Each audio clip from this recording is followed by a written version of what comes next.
സഭാപ്രസംഗകൻ 4-ാം അധ്യായം. വീണ്ടും ഞാൻ സൂര്യന് കീഴെയുള്ള എല്ലാ മർദ്ദനങ്ങളും വീക്ഷിച്ചു. മർദ്ദിതരുടെ കണ്ണീര് ഞാൻ കണ്ടു.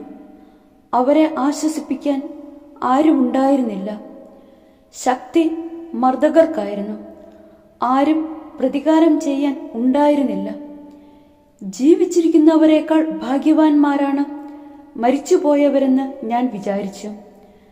എന്നാൽ ഇരുകൂട്ടരെയുംക്കാൾ ഭാഗ്യവാന്മാർ ഇനിയും ജനിച്ചിട്ടില്ലാത്തവരും സൂര്യന് കീഴെ നടക്കുന്ന തിന്മകൾ കണ്ടിട്ടില്ലാത്തവരുമാണ്.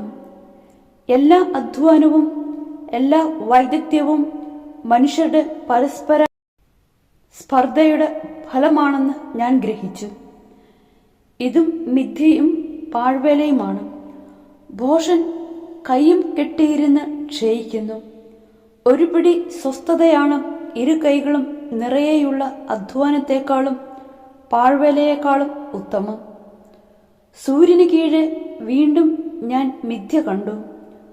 പുത്രനോ സഹോദരനോ ആരുമില്ലാത്തവനും അധ്വാനത്തിന് അറുതിയില്ല.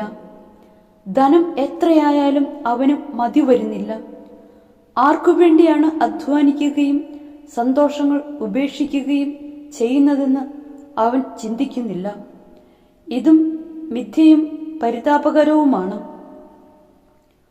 2 പേർ ഒരാളെക്കാൾ മെച്ചമാണ്, കാരണം അവർക്ക് ഒരുമിച്ച് കൂടുതൽ ഫലപ്രദമായി അധ്വാനിക്കാൻ കഴിയും. അവരിൽ ഒരുവൻ വീണാൽ അപരന് താങ്ങാൻ കഴിയും.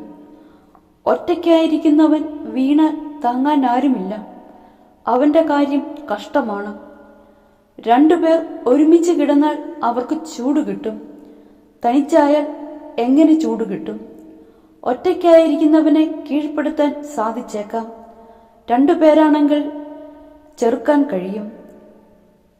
മുപ്പിരിച്ചരട് വേഗം പൊട്ടുകയില്ല.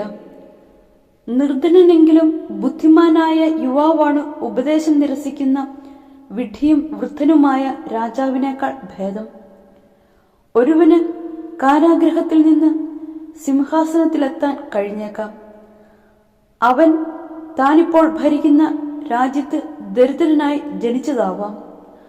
അവന്റെ സ്ഥാനത്ത് വരേണ്ടിയിരുന്ന ആ യുവാവിനെയും സൂര്യന് കീഴിലുള്ള എല്ലാ ജീവികളെയും ഞാൻ കണ്ടു. അവന്റെ പ്രജകൾക്ക് എണ്ണമില്ല. അവൻ എല്ലാവർക്കും അധിപനുമായിരുന്നു. എങ്കിലും പിന്നീട് വരുന്നവർക്ക് അവനിൽ പ്രീതി തോന്നുകയില്ല. ഇതും മിഥ്യയും പാഴ്വേലയുമാണ്.